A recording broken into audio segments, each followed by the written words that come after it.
Eagles at Seahawks. This game started out really well for the offense. I thought they had some masterful drives to start the game, and then as the game went on, the wheels kind of came off. So let's dive into the film and see if we can figure out what happened. I thought the Eagles' opening drive was a masterpiece. Look at how the Seahawks are playing here. They've got two safeties deep, and we're talking way deep. We're 15 yards off the line of scrimmage, and unlike the 49ers, who were really attacking downhill at the snap, that's not what is happening here. You can watch at the snap of the ball, these safeties aren't going to come screaming downhill. Flat-footed. We're starting to move downhill this long after the snap. So this is just a little a zone read. We're reading this guy. We've got the tight end pulling underneath, and if he goes over the top, we're going to give it or toss it here. But he's going to get upfield inside here, and this is an easy pull read, and Jalen Hurts is going to get out to the perimeter. And he's going to pick up a big gain on the first play. Dallas Goedert gets a good block there. 15 yards on the first play of the game. It doesn't get any easier than that. Watch it from the back view here. Again, we're watching number 53 to the left of the screen. He crashes inside, right? He's going over the top of Dallas Goedert. That gives us Goedert as a lead blocker, paving the way. Eagles off to a good start. Here the Eagles are in pony personnel, and what I mean by pony personnel is we've got two running backs in the backfield. They're going to motion Boston Scott out to this side to create a four-strong look. We're going to have four wide receivers on one side, not wide receivers, but four receiving threats on one side of the field, and then they're just going to run a little swing route, and they're going to try to get DeAndre Swift in space. Now, I don't think this is executed the best. I think DeAndre Swift flares way too far back. Like, get up here. Get up here, you're catching the ball, throwing it backwards. I don't really like that. Maybe you're trying to put a look on film for a double pass later, so you're throwing it backwards. I don't know, but don't really like that execution. He's got to go way too far to get to the line of scrimmage. It's only going to go for a 4 or 5 yard gain. But again, first down, you're picking up 4 yards on what is essentially, well, not essentially, that is a run play because it's a backwards pass. I don't hate it. You're getting DeAndre Swift out in space. I think you could execute this better, certainly.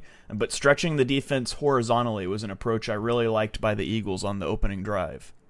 Now the Eagles are again going to go for a horizontal stretch. They've got a 3-by-1 formation. We're going to motion this guy out to the flat where he just sort of stands there.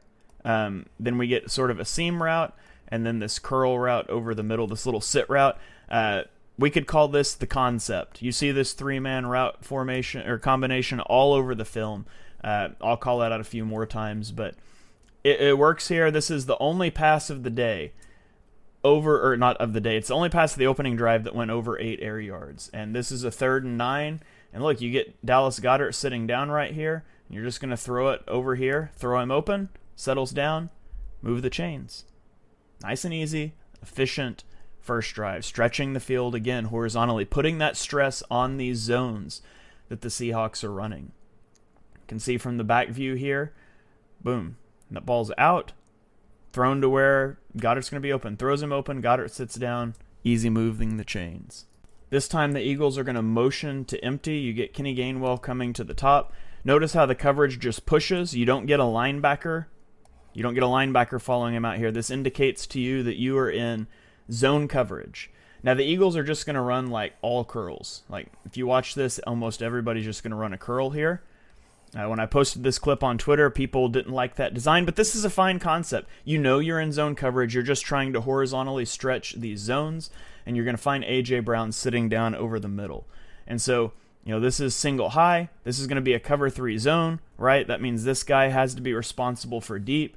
You're occupying, and Brown's just going to set down right here. Check up, ball's out, on the money, moves the chains. Don't hate that design at all. Picks up the first down. And again, that's the theme of this first drive. I don't know how many times I've already said it. Horizontal stress on this zone defense that the Seahawks are showing you. And the Eagles are executing it to perfection on the opening drive. Now, I thought this one was an interesting play design. This is essentially going to be a triple option. First read is right here. If he comes upfield, we're going to hand the ball to Kenny Gainwell.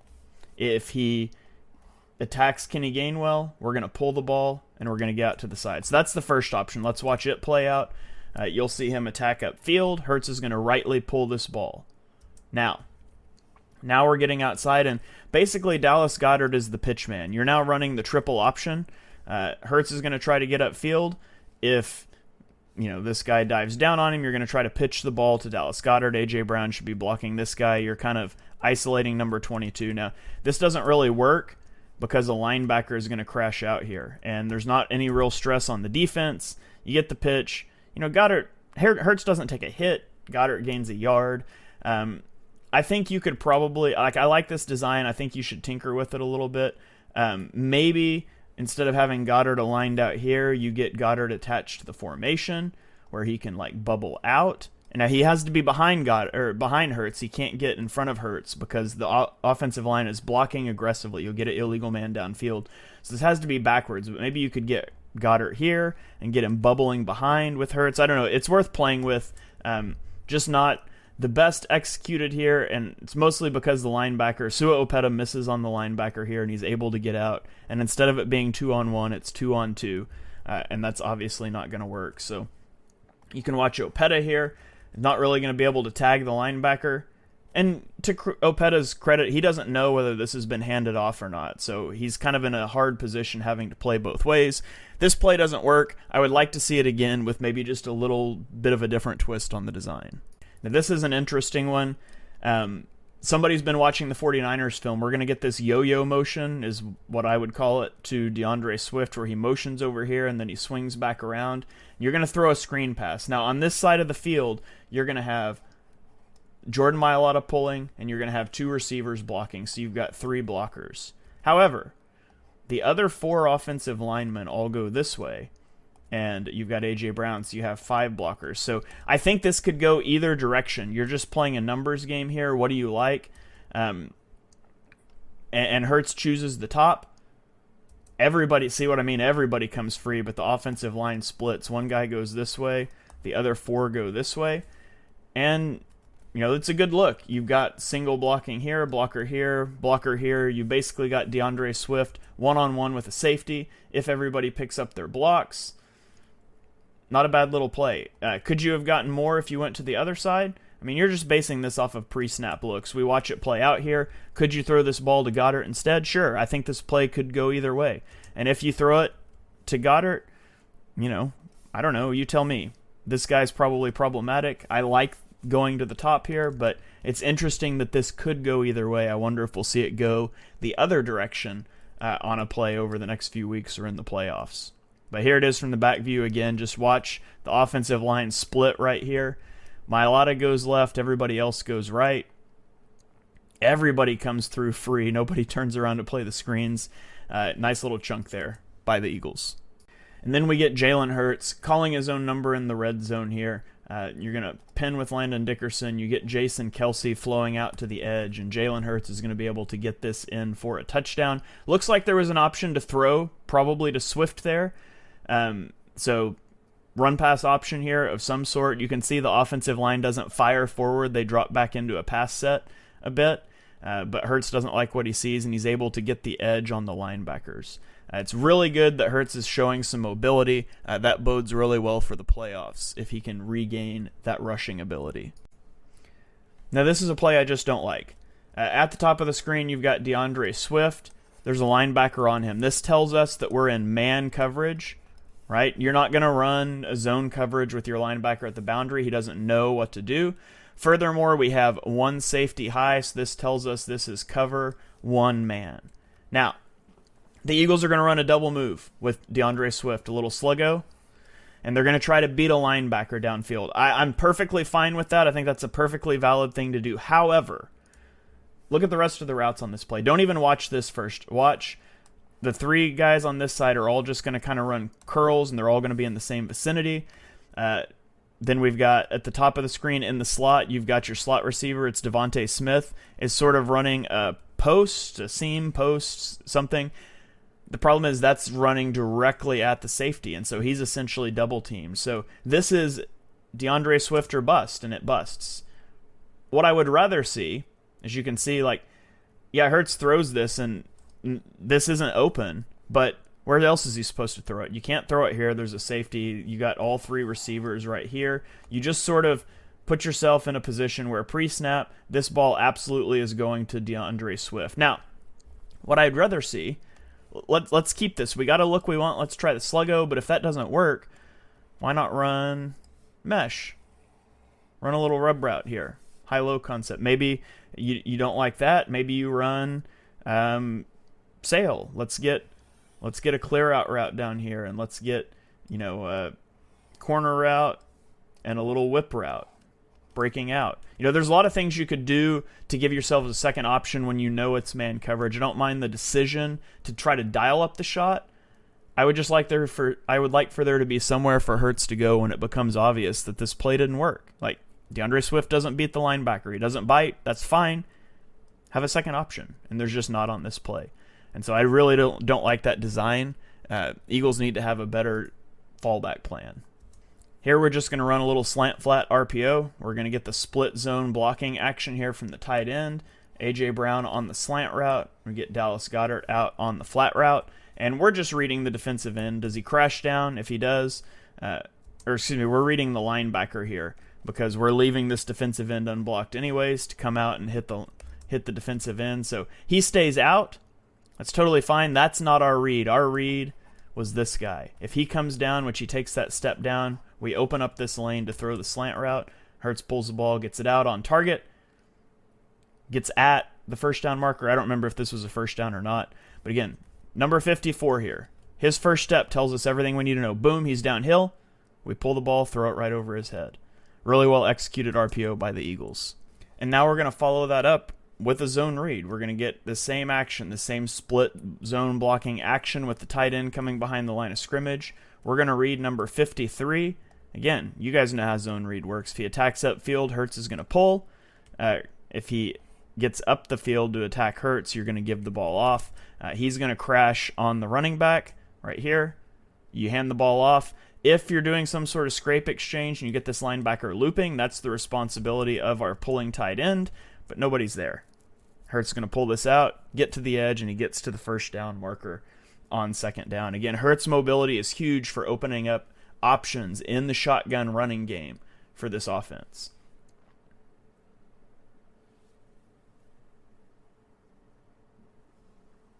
All right, this time we're going to get another nice little stretch. We're going to get a running back out to the flat. That's going to pull a flat defender down. We're going to get a tight end occupying space here. And then A.J. Brown is going to break this route off, kind of this intermediate curl route. See the conflict that we're creating here. This guy has to go with the flat route. He's got to occupy Goddard. And number 27, this cover 3, he's responsible over the top. And so it creates room. He has to respect this vertical route. And then you can break this off and throw it into the void right here. And so, again, this is really good spacing, really good stretch concepts against the defense. I thought the Eagles did a good job manipulating defenses early in this game. And it just felt like they got a little big play happy later in the game, and they kind of let these principles go out the window. But there were windows all over the field to throw on this defense early in the game, and the Eagles capitalized on them. Okay, let's talk about this play. You guys have probably seen the Manning cast clip where Christian McCaffrey called this one out. He said, there's going to be a QB run for Jalen Hurts. They're going to pull the tight end across the formation. That's exactly what happened. So you've got a division rival calling out the play that you're about to run on national television. Let me tell you why that doesn't matter at all. You're picking your poison on this play. The Eagles have a bunch over here. You've got a solo receiver over here. And so as a defense, you have to make decisions here. Are you going to play 3 over 3 on the bunch? Because if you play 3 over 3 on the bunch, we've talked about the Eagles' difficulties defending bunch all season. If you go 3 over 3 on the bunch, then we can dial up a concept to beat you out of the bunch. Here, they go 4 over 3, right? So they're +1 here. Over here, you're 1-on-1. This is even. And so we look in the box. If you're +1 here and you're even here, you got to be down 1 in the box, right? We've got 4 defensive linemen. We've got a safety and a linebacker. This is 6.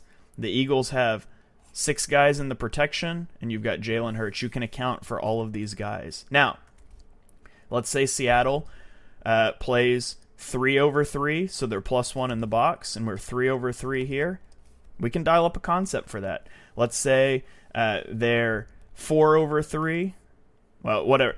My only quibble with this play is I would rather see A.J. Brown up here than Kenny Gainwell. Like, at least make the defense think, oh, man, we might need to keep this safety over the top of A.J. Brown, too. You could maybe get even a -2 in the box. But it's a super not big deal that McCaffrey knows this play is coming, because it's one thing to know it's coming. It's another thing to stop it from a position where you don't have the numbers advantage. Now, this play doesn't get a big gain, and it's because there's some blocking things we'll talk about from the back view, but it doesn't matter that this play is called out. So here's the first thing that goes wrong.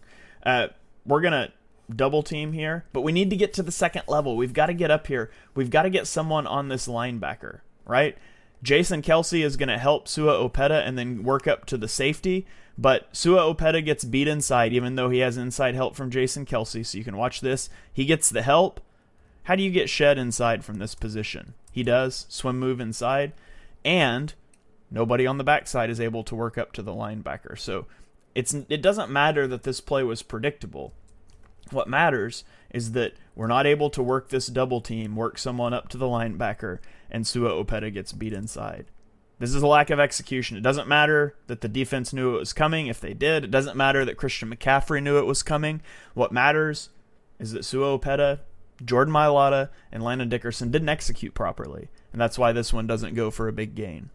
This time we get Kenny Gainwell motioning in. There's not much of a reaction. Nobody travels with him. You already pretty much knew it was zone because there wasn't a corner, or there was a corner out at the boundary. But then they're just going to get Devontae Smith coming out this way. He's going to draw attention, right? He's the guy you think they're going to throw to. And Julio Jones is just going to sit down here right over the middle. Again, we've got eyes on the flat. We've got eyes on this route. There's nobody here for Julio Jones. Spacing, stretching out these zones. Hurts fires it in there, moves the chains on third down. See it from the back view here. Just watch the left hash. There's such a big void. Bobby Wagner, 54, I think that's Bobby Wagner, is the guy that you're reading out here. He doesn't get over there fast enough. That's an easy catch, easy throw there for the Eagles. Now, I mentioned this earlier, but I'm just going to call this the concept. It's a 3-by-1. I'm just going to, like, little smoke screen here, not going to run a route. We're going to kind of stretch the seam, and we're going to kind of look for a curl here. I said I could show tons of this. I've got 2 plays in a row here of it. Pressure gets home. There's really nowhere to go. Like, maybe you could get this ball to Quez Watkins. Do you trust Quez Watkins? You should probably get this ball to him, but again, I don't trust Quez Watkins. But that's probably the throw that you need to make, right? Trust issues aside, you've got to be able to throw it to your guys. If you don't trust him, you got to get him off the field. Hit the top of your drop here. Now, this is pretty good protection, right? Yes, this guy's right here, but you've got 2 guys on him. You probably need to feel comfortable here and rip this. And you see Hurts start to separate, and then he decides to get out. You just got to put that ball on Quez. I understand why you don't trust him. I understand the issues with Quez. Believe me, we'll talk about him later. I think you got to let that one rip. And then we're going to get the same sort of formation here. We're going to motion out to it, little smoke screen. You're going to see this vertical, these little curls looking things again. This time it's going to go to the top. But see at the bottom, it's the same sort of look, right? The same sort of look I've talked about several times. Now let's talk about the top.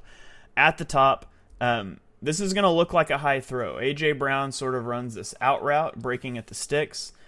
Kenny Gainwell should be out here to the flat, in my opinion. I think he gets too deep on this route, and that causes an issue here. And so watch, this ball's going to come out high, but when Hurts starts to throw, look where this defender is. And this defender is here because look where Gainwell's at. He's getting too far up. Now, also, it's 3rd and 10, and so maybe he's just sinking into a throwing window as well. But this ball's going to come out high. And I think there's a little bit of a spacing issue there, maybe a little bit of playing at tendency that the Eagles have at this point in the game to throw these curl routes at the sticks. There can be too much of a good thing. So maybe a little more diversification. Maybe Gainwell's in a little bit of the wrong spot. Either way, the ball has to be high, and the Eagles end up having to punt on this 3rd down, after this 3rd down. It's halftime here on the channel. If you're enjoying this video, please consider subscribing here on YouTube. Subscriptions are free, but it really helps me get my content out to more people. You can check out any number of the podcasts I'm on through my link tree on Twitter as well. Let's get back to this video. On this one, we've got dagger to the top of the screen. You got Quez Watkins running the clear out route. You've got A.J. Brown on the dig route. And then at the bottom of the screen, you've got Dallas Goedert on an out route. Now, this play is going to go to the bottom of the screen, but look at the top of the screen. These two guys are lined up at the same spot. Quez Watkins is your clear out route. He's your speed guy. Why is he running? Why is he behind A.J. Brown? That's just poor effort. Like, he needs to be up here so A.J. Brown can break in behind him. That's not the first time we'll see that. That's a really muddy look. Is it the backside of the play that Hurts is not looking at, and so he's not running all out? I don't know. It's not a good look there. But at the bottom of the screen, Dallas Goedert's going to get this. Like, you get this break out.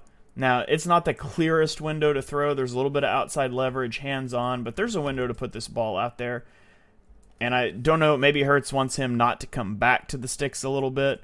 This ball is just a little bit high. You can see that Goedert... Oops. Skip back too far here, but you can see that Goedert out of this route, he sort of bends it back. Like right here, this is where the break starts, right? The 46-yard line, we'll call it.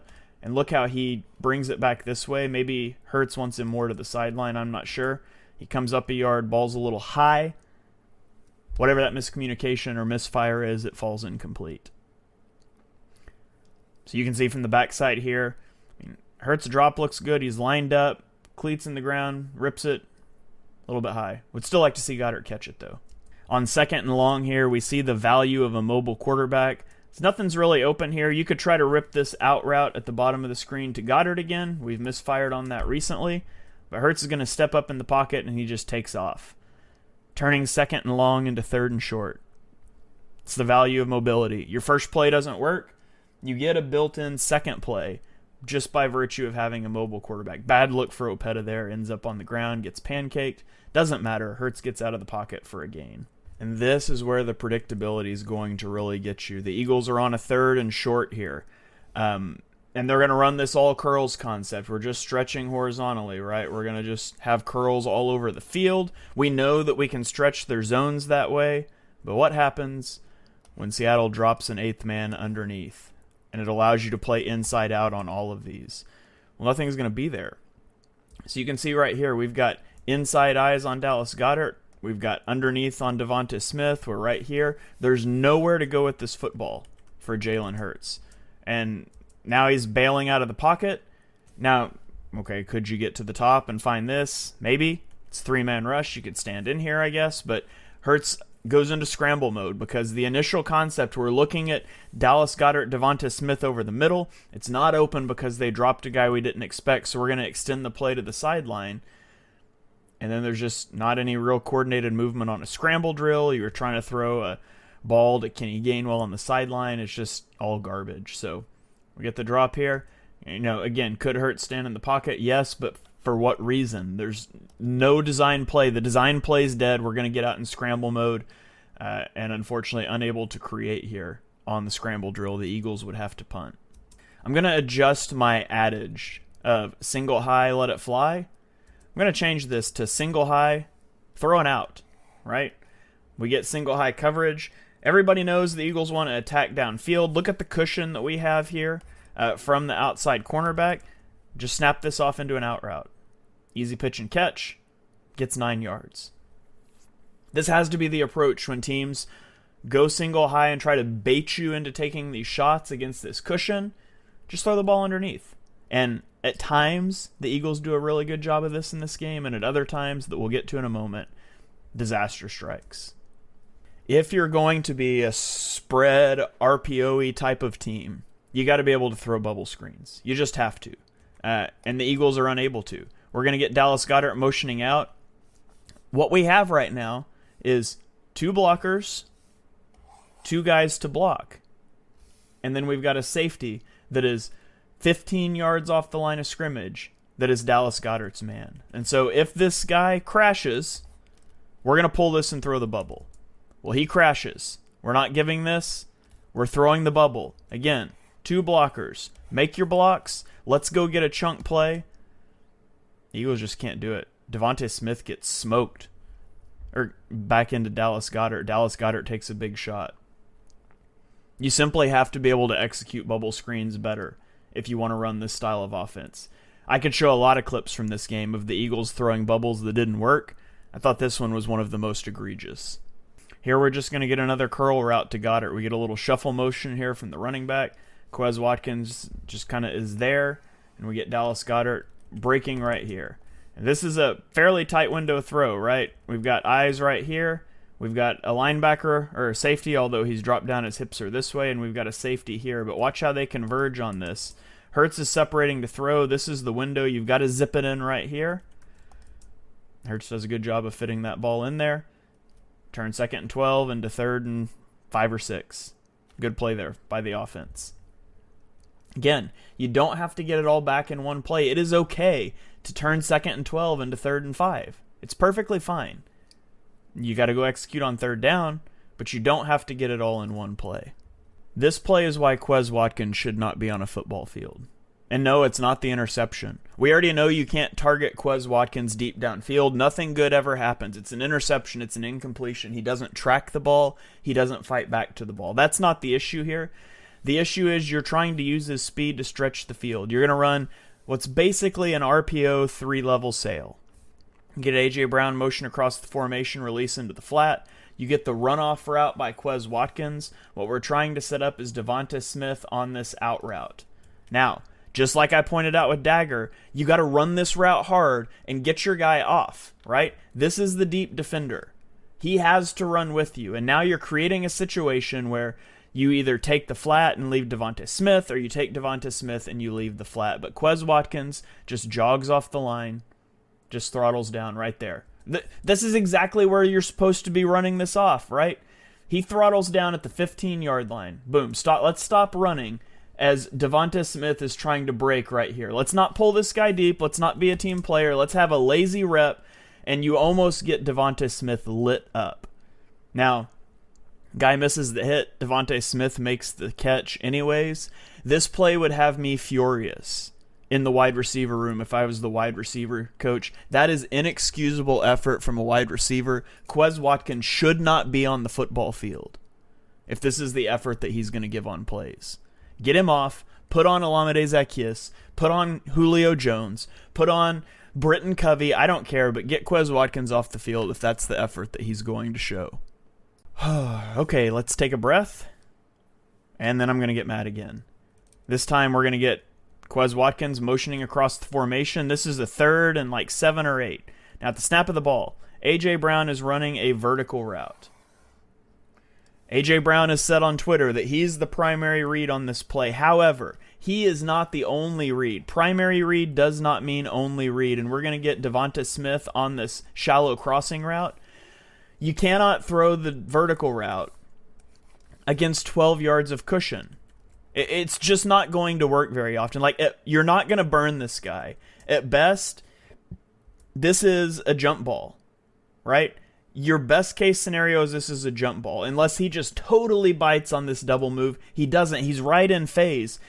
You have to come off of this read. Now, Jalen Hurts isn't going to do that. Because I firmly believe Jalen Hurts is coached that if A.J. Brown is one-on-one, we're throwing this ball. And that's what he's going to do. This is the way he's being coached. You hear Jason Kelsey on the radio today saying, we just have to generate explosive plays. No, you don't. You don't have to generate explosive plays. You need to get to a second read, which is Devonta Smith wide open for the first down. You don't need an explosive play. You need a first down. This offense's obsession with explosive plays is killing the team. And this is not Jalen Hurts. This is a way he's being coached. Jalen Hurts would not be ignoring his coaching, telling him, get off of A.J. Brown here. Everything we know about Jalen Hurts is he is a coachable guy. This is a coaching point. This is a team culture emphasis. And it leads to a punt. Because we're unwilling to take the boring play underneath. Because we got to go get it all in one. I don't know what else to say at this point. This culture has to change in the locker room, and that's a top-down thing with the coaching. Because this should have been an easy first down. And instead the Eagles have to punt. So now we'll really take a deep breath, and here's a play I like. We're in rhythm. We're not hunting shot plays, right? Too high. We're just going to run this off. We got a blitzer coming, right? So now we've got a safety one-on-one from far off with Devonta Smith. Notice the cushion. We've got single coverage. We don't try to go deep. Just throw the ball underneath. Boom. Corner, snap it, or curl route, snap it off, first down. People overcomplicate football. It doesn't have to be that complicated. You take what the defense gives you. And Seattle was giving you these underneath things. And here the Eagles take it and they move the chains. It's simple as that. And so the Eagles have been moving the ball methodically. Now, hey, we got to go try to make a big play. Turns into an interception. First of all, nobody knows what's going on. Watch Quez Watkins and A.J. Brown at the bottom of the screen. Quez Watkins is like trying to motion to A.J. Brown. At the snap of the ball, neither one of them are ready. Like, they're both slow off the line. A.J. Brown doesn't even run a route. He just like walks out here. Quez Watkins is going to run like this over route. Now, on the surface, this isn't a bad decision, and it's Quez Watkins, so we know it's going to end badly. But you're running away from a safety here. But you don't fight back to the ball at all. I mean, it's a little underthrown. There's not a lot more room to work with. Just throw the ball under. Stop big play hunting. Like, that's the title of the video. Just stop big play hunting, and better things happen. Eagles try to get it all on a play, and they give it all away. Now we're just outside the 2-minute warning. Third down. We convert here. We ice the game. Now, the Seahawks still have timeouts, but it's the 2-minute warning. I think they had 2 timeouts left. Get this first down. You can run. You need one more to run the clock completely out. You can run it down to almost nothing, but you got to convert. Seahawks are going to send 5. It's a 5-on-5 protection, right? You're playing cover one man, right? We've got one safety deep. And so, depending on where you want to look at this, you've got Devonta Smith on a slant route, or you've got Dallas Goedert on this curl, and the route we're really looking at is this wrap in behind, which is going to be in front of this guy. Whichever way you want to go, top or bottom, you can pick. Doesn't matter to me. What you can't do is run out of a clean pocket. Hurts is already running. We're already running right here. Boom, we're running. Now, is there a linebacker stunting? Yes. Step up and make a throw. Like, you've got to be able to step into this and make a throw. Because this is just frustrating to watch. Let's go back from the top here. I want you to see where Hurts is at the top of his drop. So Hurts is right here. Boom. Okay, we are at the 42-yard line. See how long? You've got 7 yards. And you've got a guy that's breaking off right here. You've got a guy running right here. Don't love that they're running at each other. But let's see how close Wagner gets when these break open. Boom. You see where he's at right now? He isn't even close to where Hurts was at. If he steps up and you make this throw to Devonta Smith. First down marker's right here. You can at least get close enough to tush push it. You're scrambling out. You just can't. You just can't. And you go into scramble drill mode, and yeah, the offensive line's hoofing it to try to block for you. You end up taking a shot there. Maybe better if you don't. If you just slide down and make the clock run. But you can't run from this pocket. It's just bad. Like, look how quickly he's leaving. Again, this is a terrible rep for Jalen Hurts. And I don't think there's a ton of terrible reps for him in this game. This is one of them. He's already bailing right now. There's just so much time. There was so much time to step up and make that throw. You had 2 quick in-breaking routes. You got to stay in the pocket and make the throw. And then we get to the interception to end the game. The Eagles are just shy of the 45-yard line. Realistically, they need, 15 yards? 15 yards makes it a 57-yard field goal. There's 13 seconds left. You have a timeout. You have time to run a play to the middle of the field. You can run a play anywhere you want because you got timeouts. But ideally, you want to get to about the 40. We could deal with, 42, 43, something like that. The Seahawks are going to spin this to cover 1. Now, when they spin this to cover 1, it's Julian Love, rotates middle of field, but notice he never gets further than inside this hash. This is essentially a safety over the top of A.J. Brown with no safety on this half of the field. So we can call this single high. It is single high, but it's really like split field on one side and nothing on the other side. So let's just watch this play out. Love's rotation. He's backpedaling directly on the hashes. He's looking directly at A.J. Brown. The Eagles take the shot to A.J. Brown in double coverage anyways. Nick Sirianni said they were trying to get a PI. I don't buy that. I'm not even going to talk about how stupid that is. But here's the thing. We're trying to go deep. And I know you got to get a chunk play. We're trying to go deep against a corner that's 10 yards off and has safety help over the top. What if instead we see this rotation, we see this safety drop down, we see him stand there, and we say, okay, we're going to throw it to the other side of the field where we have Devontae Smith breaking on an out route. Now, this guy is playing off. He has no help over the top. We get Devontae Smith breaking out. It's going to be a tight window throw. But look, he turns him around. If Hurts is throwing this ball here, if he eliminated this side of the field because of Julian Love on the hash, you're throwing this ball, you drill this in here, it's probably a catch at the 40-yard line, out of bounds or a timeout, and you try a 56, 57-yard field goal. That's the process. I firmly believe Hurts is told, A.J. Brown, one-on-one, it's single high, A.J. Brown, we're throwing the ball to him. And that's what we do. What makes it even worse is Kenny Gainwell, too. Now, this is the throw I want. You could sell me on this throw. Nearest defenders, way down here. Gainwell can pick up some yardage here and potentially get a timeout. But I just think this process, you should have this ball. You should be bouncing to the other side and getting it to Devonta Smith. But this just isn't what he's being told to do because we've got to get big plays. I mean, functionally, what's the difference in kicking a field goal from the 40, kicking a field goal from the 30? I mean, yeah, it's 10 yards. Jake Elliott thrives on these situations, or the 15, whatever. I mean, at the end of the day, this is your last play, right? You don't have time after this play runs. You don't have time to run another one, so it's not like you can go to the end zone from the 15-yard line. You're just playing for a shorter field goal. Would so much rather see you throw this ball to Devonta Smith on the out route. You got to recognize the cushion. Single high doesn't matter if they're cheating to A.J. Brown's side and they're giving so much cushion. And it's a bad way to end the film review. It's a bad way to end the game. But that's where we're at.